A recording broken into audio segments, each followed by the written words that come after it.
çakamız var, buyurun. Sıcak sormamız var, buyurun. Ses çıkmıyor diyordunuz.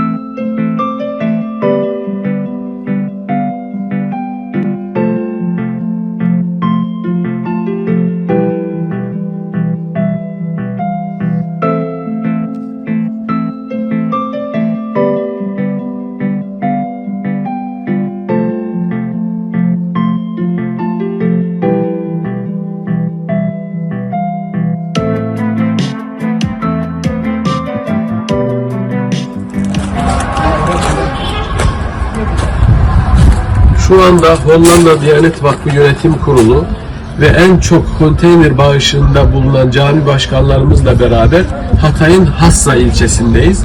Hollanda Diyanet Vakfı tarafından ilk etapta yaptırılan 250 konteyneri yerinde görmüş olduk.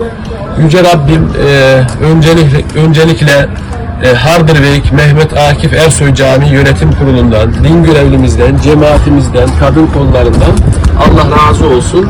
Volkan Başkanımız da Harderwijk cemaati de en fazla bağışta bulunan camilerimizden de ilk 5'e giren.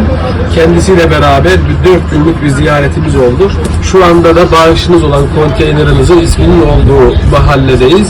İnşallah diğer bağışlarımız 12 tane değil mi? 12 bağışınıza da ayrı ayrı caminizin ismi yazılacak. Allah hepinizden razı olsun. Teşekkür ederiz. Allah kabul etsin.